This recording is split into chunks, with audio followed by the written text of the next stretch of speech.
Hi, and welcome to Find Your Magic. I'm Edward Pike. And I'm Rob Sykes. So this is a podcast that explores how it's never too late to actively live or pursue our magic, i.e.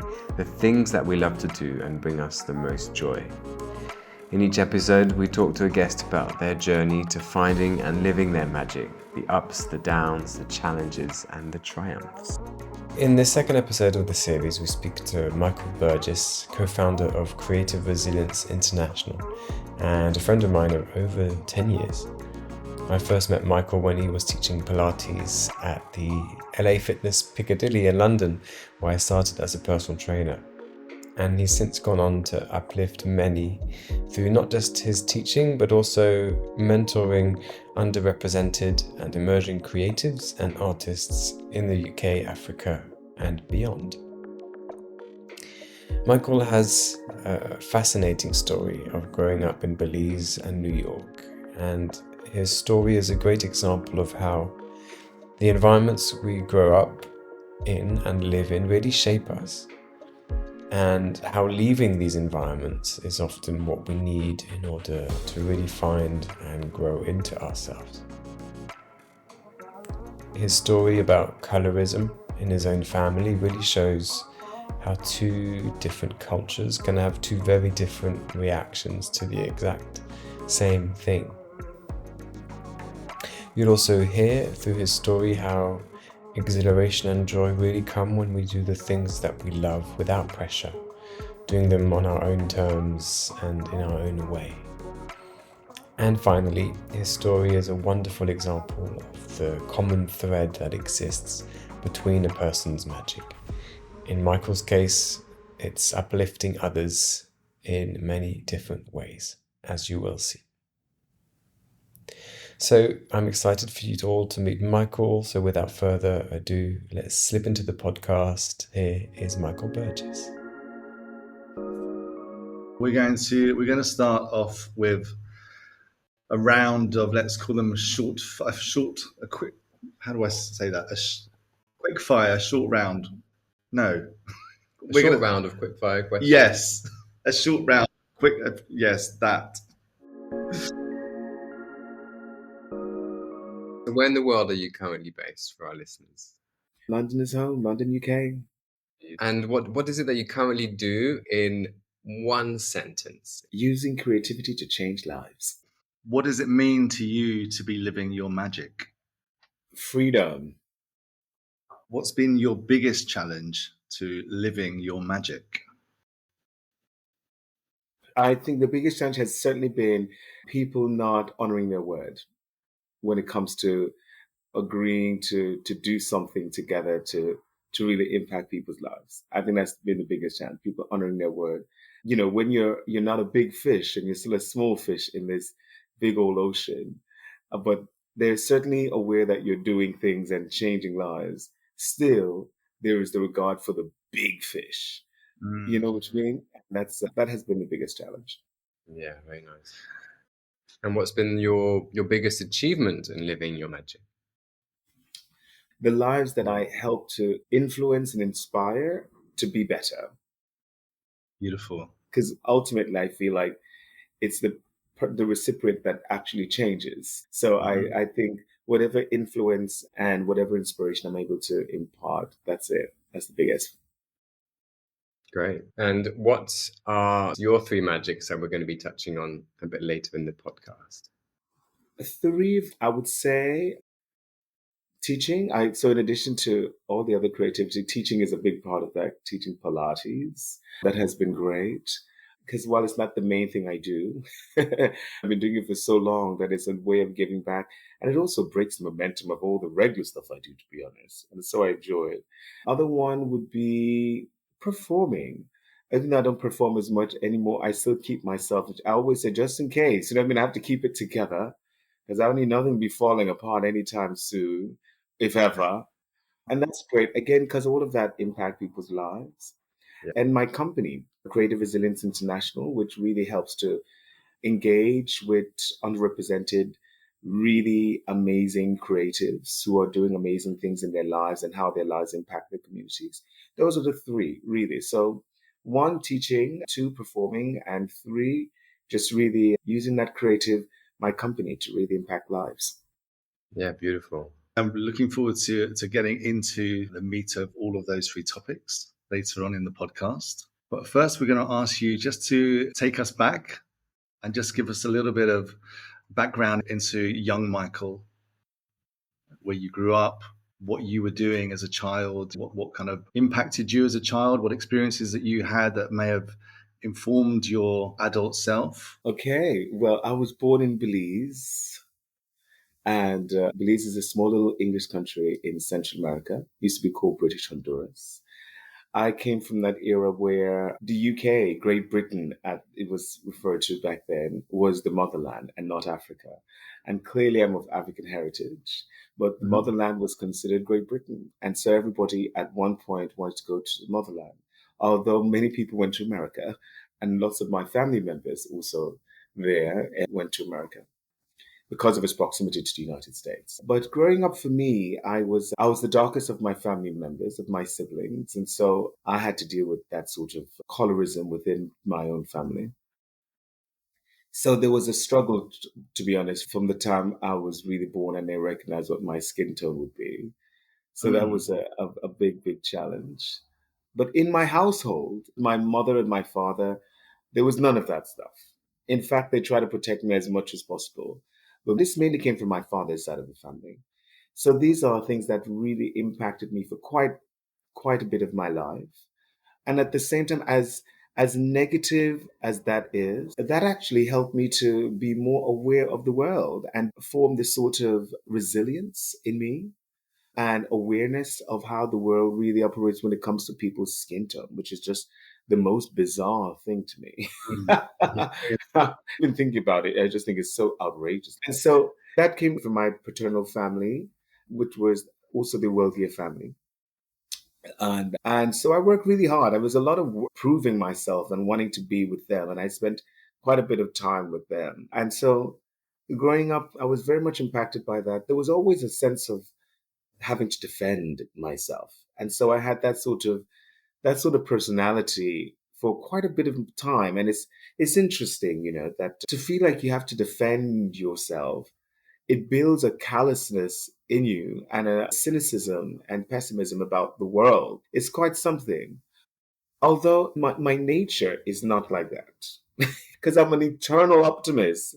And I don't think about that much anymore, but I'll sometimes think that I could be thinking about all the stuff that's happened in my life, that I could be I should be quite So a negative person, but I'm not. what do you think was different about your response to that then? As you say, there are two paths, two reactions to it, right? Can either go down the path of negativity, pessimism. How did you deal with it? I think while the family showed that side, strangers showed me so much love. Honestly, strangers showed me so much love. And oftentimes those strangers were considered the misfits in society. My father and my mother were very generous people. And so we had a lot of, having been a upper middle class life with my mother and my father, but they were very generous. And so like my father would cook huge pot of beans and buy bread and all these things for these people, and they would come around and they would play cards, and but there were the people who, average people, and so, but they loved me. They loved me so much. It was quite something. So when you know that you're receiving that sort of unconditional love from people who don't really know you, and when that kind of balanced it. And that has happened throughout my life. I think things really changed for me when I was 11 going on 12, when I moved to New York. Yeah. And I moved with my aunt, who happened to be my paternal great aunt. And she hadn't spent a lot of time there. She was living in America and she knew of me when she came to Belize one summer. We just got on so well and she wanted to adopt me. And so took me to New York. And when I got there, she was an Adventist, and she like a real Adventist. And then the church just opened. I mean, when I got there, guys, they had boxes and boxes of presents for me. People I didn't know. It changed my life. Like, it completely changed my life, honestly. Where this very defensive, callous young boy just melted. It Right. changed my life like a flip. It was extraordinary. Just to clarify this point that you've just brought up, this colorism was within your own family, essentially. Was that from your siblings, or was that higher up in terms of parents or grandparents? Because that's an unusual, for me, I wasn't even familiar with the term colorism until you mentioned it. So for a child to experience that within the family is quite, for me, quite mind blowing. You would expect to happen outside of your community, but it sounds like what you're saying is it was prevalent within your community. Oh, yes. It's just interesting because my grandfather, my paternal grandfather, is dark as me, perhaps even darker than me. And this came from the higher ups, not my siblings at all. I'm very close to my siblings. And it was interesting because with this, I protected my siblings, even though I'm not the eldest, in a way. I didn't want them to go through kind of the stuff that I went through at all. So it was a very interesting dynamic. But that came from the higher ups on the Burgess side of the family. Right. Yeah. Okay. And so let's go to when you then went to live with your aunt in New York and you entered this very religious community that welcomed you with open arms. Your life obviously changed in a very large way when that happened. But what were you doing then as hobbies? Were you starting to discover a new world of different activities from what you were doing in Belize? What was that experience like for you in terms of informing your loves and the things that you enjoyed doing? Well, in the church, there's a choir. And so I got to sing, and I always loved singing. But in the choir, they train you properly how to sing and to find if you're a tenor or bass or, that kind of stuff. Yeah. So that was wonderful. I was introduced to a new world. And by the way, we moved to Harlem. And Right. as you know, Harlem really is the black mecca of the United States. Then nowadays they like to think it's Atlanta, Georgia, but it's Harlem that things really change. Where some of the most important people in entertainment came out of Harlem. So hence Sure. the reason why in America they have something called an era called the Harlem Renaissance, for Yeah. example. And I lived in Harlem. So it was great to see all these black people around me because, of course, Belize is mix of Creole and all the different people. But the whole idea of blackness and that was forced on me as a child, I now was living in a place where blackness was something that was revered. It was Mm. quite something. Do you know what I Yeah. mean? And so the smell of the place, the people were dancing, the people what you see in the movies, people were dancing on the streets, the children in the summertime, the fire hydrants were open and the children were running around. It was quite something to just be free. This doesn't mean I didn't have my own little stuff there too, because remember, I was still with the Burgess family. Right. And a lot of what was projected and imposed on me came from the Burgess family. Many of them, when they came from the US and they would come to visit, were jealous of me that I was getting so much attention in the church. The spotlight wasn't on them per se. Do you know what I mean? And Yeah. so that came with some other stuff that's there. But yeah, I was doing more stuff, and as much as I'm a friendly person, I had to learn how to appreciate my own time. I would wander around the streets on my own. I wasn't scared. I was just like so curious and just amazed by what was happening around me. Of course, my aunt and them felt that was a bit odd, and you shouldn't do that kind of stuff as a young boy. But I wasn't. I always pretend I was a detective, to be honest. Was there a sense of having found your tribe when you moved to New York? You know what? Not necessarily found my tribe, but found unconditional love. I understood what that was. And it was through that, then I appreciated what my parents were giving me and what they were trying to do also. But I don't know if I necessarily found my tribe. I hadn't found my tribe for sure because there was still a bit of eggshells to walk around with the Burgess family. Do you know Okay. what I Yeah. mean? And that, so yeah. But the How did people, I understood what love was. Yeah. How did those eggshells, how did that kind of that sense, that duality of being out and being free, being surrounded by people that look like you and this kind of freedom, and at the same time having the kind of pressure or the judgment of the family, how did that kind of influence, you at that age? What was it, in which directions did it pull you or push you? There were moments of frustration because I wanted to be free. I wanted to be loved unconditionally, like the way these people were showing me.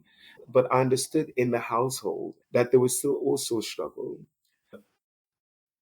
And it was simply because of the color of my skin, to be honest, really. And I think, in addition to that, in hindsight, it was the color of my skin, and also there could have been a speculation of what my sexuality could be. I wasn't this very masculine young man, but I was curious about books, and I had a very active imagination, and by that I mean it just kind of looking at the world differently. I speak of the world differently from lots of normal kids. So that there was, in answering your question, was sometimes a bit frustrating, and feeling, and it still made me feel insecure.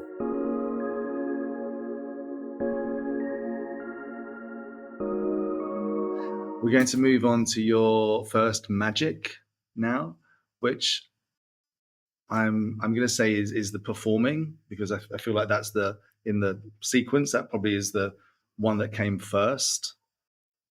So tell us about that love of you. Tell us about this magic of yours, which is for you performing, and how that started and where it took you. Oh, the first time I performed, it was a performance, but I didn't realize it was a performance. And this happened when I was a little boy dancing. And interesting enough, when you come from that kind of culture, everybody dances. It's the all kinds of music, the punta, the calypso, the soca, the reggae, the all of those things, and plus all the other international stuff that was coming into. And I was good at it. I knew I was good at it because people would, gather around me when I was dancing. I wasn't thinking about that at all. I was just, but then there was a freedom that came with it. But that freedom soon, the fact that I was dancing soon became almost stigmatized because of being a boy. Mm, Yet still, I was treated like a puppet. I started realizing when people wanted me to dance when they wanted me to dance and not when mm, I wanted to dance. That affected me quite a bit. I remember there was one point once when I was quite defiant. And I think it was on the 23rd of December or on 24th. I'll never forget it. It was at night, and I was with my family was visiting from New York, and this is the Burgess family, and they wanted all the children in the neighborhood to come, and they were entertain them. And of course, I was dancing, and I was winning this dance. I didn't realize there was a competition, and I didn't realize in the beginning that it was a competition, but then when I realized it was a competition, and I didn't want the other children to feel bad, I stopped dancing. wow. And by that time, my mother and my father had separated, and my mother lived probably about no more than 10 minutes walk away. And remember, this is before I went to New York. So I was a little boy, probably about, I don't know, 8 or 7 or something like that.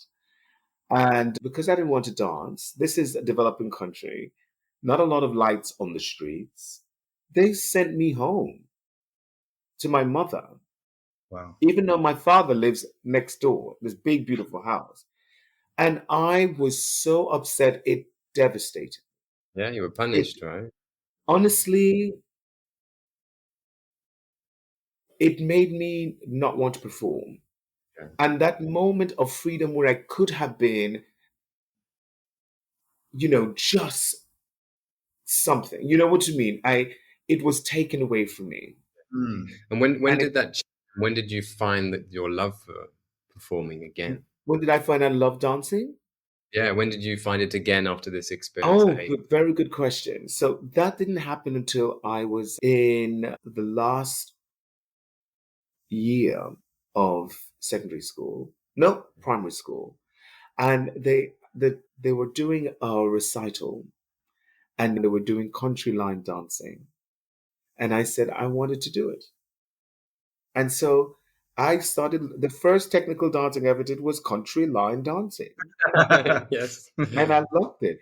And back then, country western movies was a big, big thing. And so I'm telling my age. Yeah, Lord, make sure that bit is edited.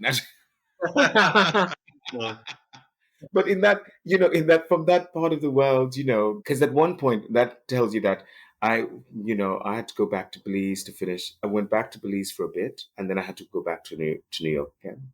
But it was, yeah, that's when I found it again. But it was still not the same because I was still, by that time I became self-conscious.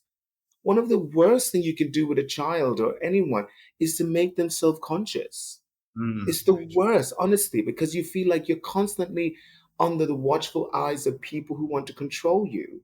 And Being judged. everything about you is then criticized. It's the worst thing. It really is especially as a child. It stays at you for forever. very Mm. true. Can you tell us about the shift in this love for performing, how it went from you as a child not wanting to do it because of the pressure and the judgment that you were feeling, to like it becoming one of your loves, and then something that you then went on to do as a career for a time. When before it was open, I was so open. I was so uninhibited as performing as a child until those moments. And then I started doing it again, but it was all in secret where the family didn't know anything. I went on to secondary school, performing there, being part of the drama club, so doing more than just theater now, more involved writing, part of the journalism club, newspaper club. And then I got into ballet and other forms when the secondary school. I went to this private Methodist school called Wesley, and I was doing a performance, and they asked the prima ballerina from the dance company to come and choreograph. Now I wasn't able to get in that, but because I was still so young. But then my cousin Indira, who's very popular and beautiful, beautiful, she's still beautiful to this day, told me all about it. And my family refers to me by my middle name, John, or my other middle name, Jason. So my name is Michael John Jason Burgess. And so I went and I saw about the dance company, and I asked if I could join. But I did all of it in secret also. No one knew anything about it. So, When they so it's, found out about it was when they saw me on television performing. And so that was it. And so that changed my life because then I knew, by then I had more control of my life, and I knew I could have a life outside of the family life and outside of everything else. And so, but I was there's living my life. And at there's one some point I was being paid. I started being paid by the dance company, because I became part of the company, one of the youngest dancer there. And they gave me lots of solo bits and all of those things. But again, I didn't think I could ever then I became more aware that, as you grow into yourself, your body and all of that stuff, and realized that my body wasn't like all the other young men who, because so that made me a bit self-conscious also, that kind of stuff. So, yeah. But I'm finding myself and loving performing. but it was I think that what's key about that is that the love for performing came out of it being done on your terms and you being totally in control of it, right? So Yes. that's the interesting part. The joy came when you weren't feeling like you were under pressure to perform. You Yeah. weren't being judged and looked at. You did it purely from a place of joy and exhilaration of what it felt to do that on your Yeah, terms. very nice. And so, what if you look back at your performing career? What were some of the highlights, or maybe one highlight of that career for you? Some of the highlights, believe it or not, when you first started I remember when I wore my first dance belt. You know what a dance belt is? No. So a dance belt is like, in sports for these athletes, it's called jockstrap. With Okay, the yeah. jockstrap, it wraps around both legs. A dance belt is like a thong. Okay. But that meant that I've graduated. I was a dance. Hate it. Never forget. Yeah. So that was a very important one. Oh, beautiful. Yeah. And anything else you want to ask about this magic?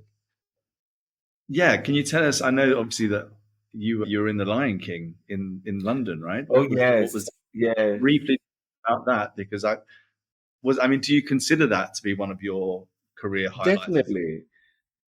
Absolutely, absolutely so. The Lion King came years after just performing, just dancing. There was no musical theater. I was just dancing and went to some of the top schools. I went, in New York at the Alvin Ailey School, Dance Theatre of Harlem School of the Arts, Bernie Johnson Cultural Arts Center, and I danced for big companies. And so The Lion King came after all of that, moving into musical theatre. And I went, and at that Lion King thing came, I was doing, just finishing my Bachelor's of Arts in Dance. And believe it or not, I had throughout my dance career, I just got jobs because people saw me performing and they love what I did. And so, but then the Lion King came about because I decided I was going to go audition for something that I had never Okay. done before. And I got the job. But at the audition, I was encouraging everybody else, who was feeling insecure to do their thing. So the Lion King came out of that and I loved it. I loved it. Again, it was one of those environments that really, as a black person, where the Lion King is predominantly of people of color, and I say that because they come from all over Africa, but anyone you can be, as long as you're a person of color, which mean in different shades, and it was beautiful to embrace that. Again, tying that into my childhood, and I appreciated that. The Yeah. mentality and how things are approached was very different from my everyday life, and it was great. So, Mm. and I loved it. It was a great, great show. If you haven't seen The Lion King, go see it. Great. And I love that kind of that story, because often I found when we do live our magic, it does come full circle at some point. Like with the struggles that we have in our childhood often lead us to then how we can be of service. In this case, through your performing, bringing joy to people is a beautiful act of service by coming full circle with the colorism you experienced as a child is, yeah, really precious and beautiful sign.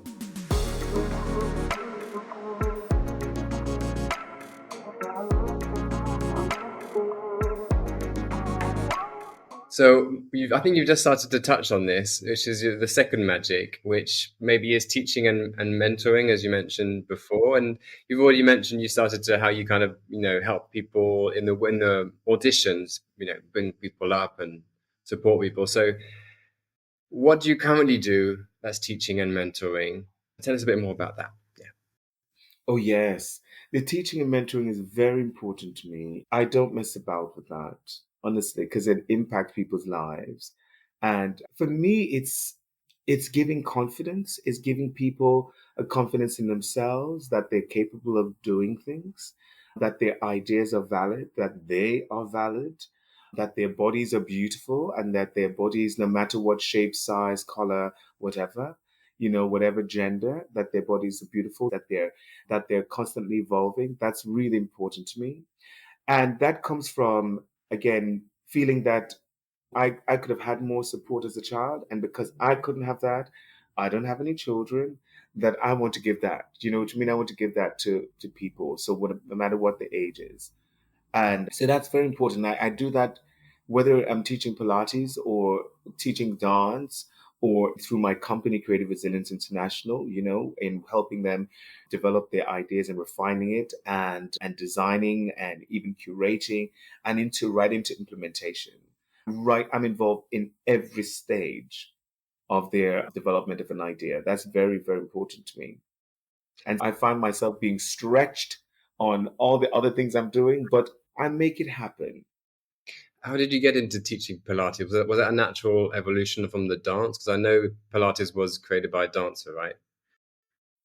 Well, actually, Pilates was not created by a dancer. It was created by this gentleman named Joseph Pilates, who grew up in Germany, and he, as a child, had physical difficulties. Also, he wasn't the child with the perfect body and facilities, but he trained himself to have all of that, and he went out to help other people. He started off with boxers, and then he met his wife, who was a nurse, and they moved to New York. And that's where Margot Fontaine and all of these, incredible people came to see him. So the biggest dancers in the world. And it changed everything for dancers and Mm. for for people in general. So in answering your question, and you're right in terms of charting that Pilates came from my dance. It helped me to I understood that anything that was going to be healthy for my body to keep it going, I was going to adopt that, and that's what it did. And then I've been asked to teach a few classes before, and I found that I could, but of course, I've always been unorthodox, to be honest. So my even my teaching style can I be unorthodox. I love your classes. I've probably been to one or two when we were working together at LA Fitness, like when was it, 2009, 2010. And your classes were like you're performing your stage. Of course, it was like amazing Pilates, but there was also like the Michael show at the same time. And it was absolutely amazing, and so obvious that you were in your magic. It's like this joy, this wisdom, this kind of clarity in your teaching that I absolutely loved. So what is the impact of that on some of the people that you teach Pilates, or you mentor in that place? Oh my goodness. I've had so much wonderful feedback from people. I remember there was this one girl, she's since moved up to Scotland, and she had back issues, and she felt like she always wanted a child, and she couldn't have a child. And she would train with me for years. Eventually she got pregnant and moved out of London, and now she has two kids. I've had a few of those stories. I've had a few stories of people who have been insecure about their bodies for whatever, maybe weight or just dealing with the physical situations, and how we kind of navigate that together. I always tell people it's always a teamwork, because they have to trust that what I'm going to bring in. And when I go and I do my little research and stuff. So I've helped quite a lot of people, and it's always great. It actually is the greatest joy for me to know that I can impact someone's life. It fulfills me in the most Mm. wonderful way. Like, I could be single and childless for the rest of my life, although I would like to have both of those. But if I didn't have to, I would know that my life meant something, Yeah, Yeah, and that's beautiful. important to me.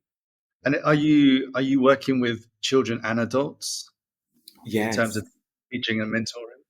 yes. I used to teach at Queen's College Girls' School. Okay. Can you believe that very posh school over there in Harley Street? And I had all these very wealthy young ladies, and it's incredible, how we would talk. And it's a different dynamics teaching teenagers, by the way. It is like, Yeah. it's honestly, especially young girls, but because they're going through so much, and you know what I mean. But I've since had some of them. I'll go to. It's quite strange, because sometimes I'll be in random places and they would come up to me and they'd say, "Mr. Burgess, hi." I was like, "Who are you?"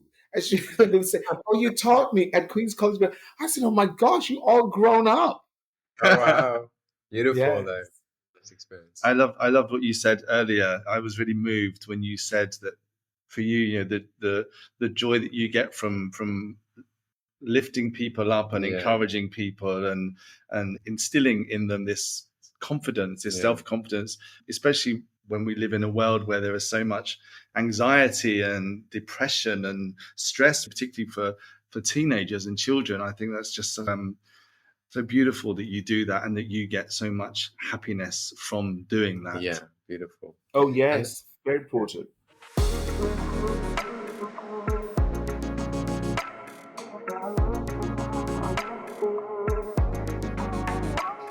And that leads us beautifully into your third magic, which is, again, lifting people up in maybe in a broader spectrum, right? Kind of wider collective way, which is, then you have to introduce us and tell us more about this cultural diplomacy through creative resilience. So tell us a bit more what that means and maybe how you got there. Yeah, just tell us a bit more. Give us the context. What is it that you do and how did you get there?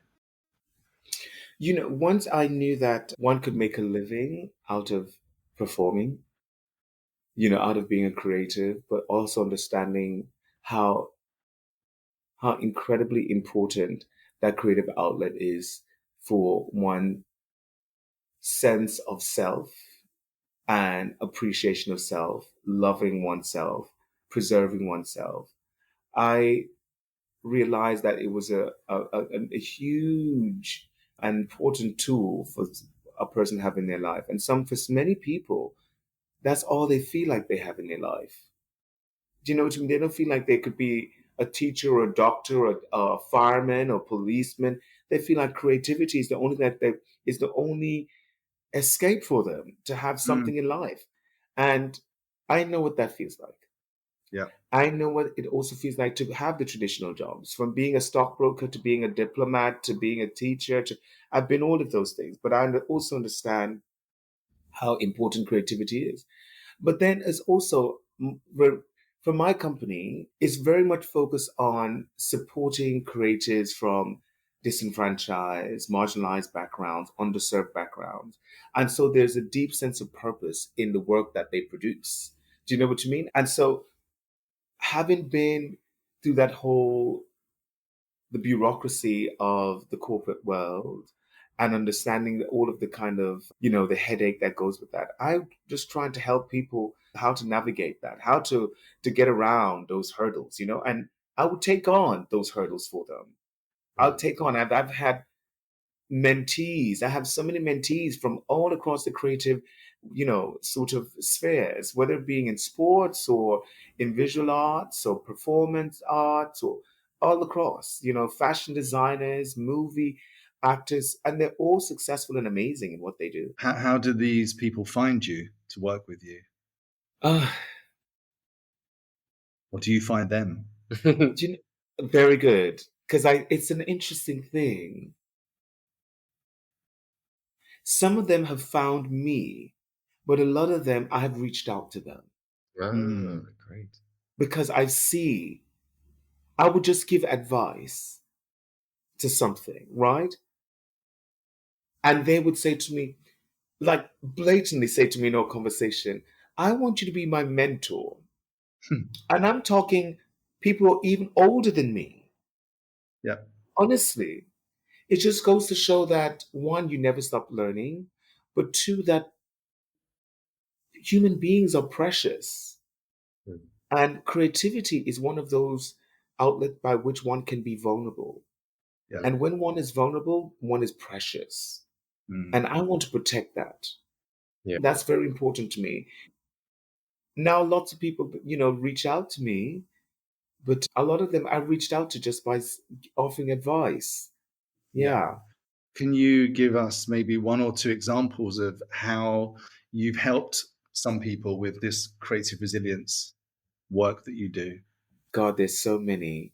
But I'll give one, and this is for one of my mentees who lives in Tanzania. Her name is Anjali. She runs a fashion brand called Ekantique. And she comes from a traditional Indian Tanzanian family. Uh-huh. They do very well for themselves. And to be honest, I'm even thinking about how did I even meet Anjali? I can't even remember. I honestly cannot remember. But so much so, I tell you, she's done so well for herself, whereby now she's styling the first female president of Tanzania. Wow. We've traveled to Paris, to Morocco. We've gone on TV shows together. We've done quite a few things together. And I'm very much involved in both her professional and personal life, where with her family and her relationship, she reaches out to me and it's wonderful. And And she's is amazing. She's doing great things. And so how do you help them, like, specifically? Because you mentioned the idea of like building them up and supporting them navigate kind of the maybe bureaucracy, corporate diplomacy, and you also bring in the idea of creative. I think you mentioned creative diplomacy. How do you support them in practical terms with those, and what does that mean? Well, I think for that, it's very much understanding how their creativity positions them in environments and in conversations that allows them to have a voice. That's where that comes in. Yes, it helps them to make a living, but it allows them to have a voice. And most of these people, remember, are still very much emerging. Do you know what you mean? Mm. They're not the big frontiers. They're not the ones that are so wealthy where, they're getting commissioned to do work, but they still have to go out there and seek funding. Yeah. They're not the ones who are, people are being paid thousands of, are paying thousands of pounds, tens of thousands for their garments. People are paying, hundreds. maybe. Do you know what I mean? And so that bit is very important, and then helping them to be able to access some platforms that will help them to get to that next level. And now people like Angeli is doing that. You know what I mean? Is there a specific, like, area of the world that you focus on, specific kind of industries that you work with in creative resilience?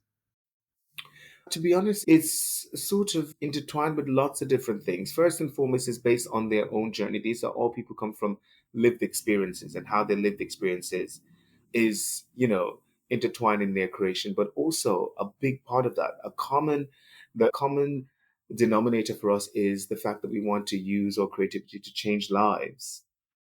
That's so they give back. They work with the local artisans, you know and these local artisans, many of whom, as you both probably know, don't make a lot of money, even Yeah. though they're, the extraction that takes place from them, people that take away from them make a lot of money out of that. So Yep. it's trying to bring light, but also the fair compensation for the work. And so right Yeah. across the supply chain, I'm involved in with them, with each of my mentees, because they have, they take pride in doing that. Yeah. So I learn a lot from them, by the way, a lot. Oh my God. Yeah. What's your vision for creative resilience? Where would you love to take it? Oh my goodness, my vision. You know, just to continue to be positioned in spaces where there is a commitment, and I demand a commitment to give undervalued, underrepresented, marginalized groups that spotlight, to Yeah. be great, to Mm. tell Beautiful. their stories, but also to where they can make a really good living out of it, where the funding for all of these projects are really fairly disseminated. You know what I mean? That's really important to me. And so to be around those decision making tables is really important. That's really important. Yeah, yeah. And it's happening. And it's and expanding too. Like, you hear it here first, everybody. Exclusive. Creative Resilience International Kenya is going to be opening very, very soon. It's currently in the process of being registered. And I went to Kenya in June and did a lot of work helping a lot of young people, primary and secondary school, from very poor backgrounds. And so built a lot of fantastic partnerships with organizations and individuals who have the financial means and also equally passionate about uplifting people. Yeah. Mm. Amazing. That's beautiful work, Michael. Thank you. Really. Yes, thank you for sharing your three magics with us. Yeah, really beautiful story. And And I can totally see the link of, like, the childhood to what you're doing now, and your sense of wanting to uplift through the performing, the teaching. Creative resilience is always about uplifting people in that sense. And that is, a beautiful act of service for the world, and totally your magic. So Thank thank you you. for sharing. Thank you. Well, I have to say, I've been inspired by lots of people, and you both. I've certainly been inspired by the fact that what you guys are doing over there with finding your magic retreats and bringing people. It is really quite inspiring. So, Mm. I always hope you have the most wonderful friends, because all of you are so inspiring, taking great pride in helping other people. And yeah, you guys are both very inspiring to me. thank you. We come to the last question, which is the share moment, which we're calling. If I could turn back time. Love that. So, what's the piece of advice that you would give yourself at any point in your life? My goodness. When you're so used to giving to others, it's not so easy to look at yourself and ask, and offer advice. The piece of advice I would give myself and tell myself is, it would be, Michael, you are beautiful. You are worthy. You deserve joy. You deserve love. And so don't stop. Just keep going and keep going. Don't think that love comes in a traditional form and the traditional form is the only thing that's there that will fulfill you. Love comes in so many different forms and from so many different sources. And so know that love is, you deserve love and love will come to you. Perfect. Beautiful. Yeah. Yeah. Thank you. That's it. We've come to the end. Thank you so much.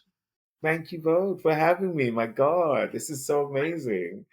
Thank you so much. Thank you. I think that piece of advice is something we could probably all do with telling ourselves as well. So I'm sure that's going to resonate with a lot of people. Yeah. Thank you. Thanks for having me, guys.